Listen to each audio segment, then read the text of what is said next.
I'm a big believer in everybody's got a good story and you can learn from everybody.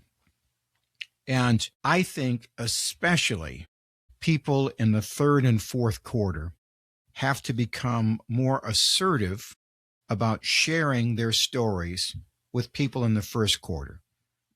People in the first quarter of life think it's really going badly. Probably because this is the first story they're being told, right? Well, I did a service once for this gal. They called her the Great Dane. She was Danish, and she was not very tall, small Spitfire, and she was just iron. They didn't have any money. Her kid had one shirt and one shirt only.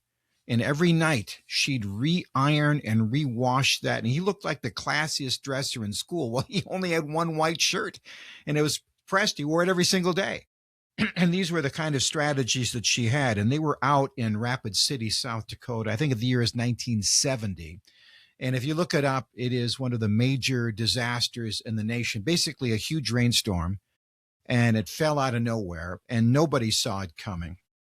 And Rapid City, the town, there's a river that runs through it and it jumps the banks. And how many people died in that, Rick? Good question. I don't remember, Jeff. If I tried to guess, I'd be wrong. So yeah, hundreds. I think it was hundreds. Yeah. It was 3 digits.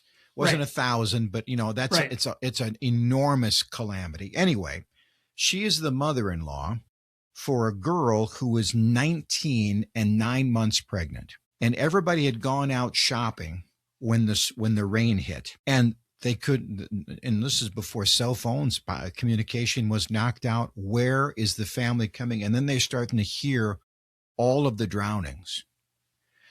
And this 19-year-old girl starts to panic and go into labor. Now imagine this Great Dane.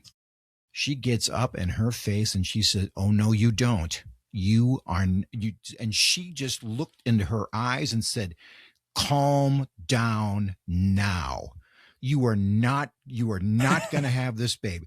And she calmed down, start breathing. And she, through the force of her will, got this girl to calm down.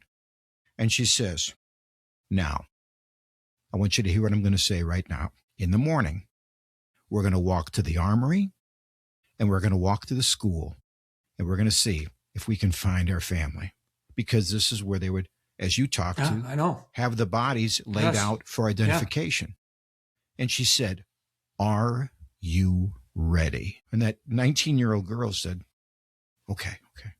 And then the family walked in. They were all fine. Yeah. But in the world, I know you think you have it tough. I know you do. But there's somebody who's like 40, 50 years older than you. They can tell you some stories. Yeah. And when they tell you those stories, you'll go, well, wait a minute. If they can do it, I can do it. And so we are encouraging. We are pushing courage into another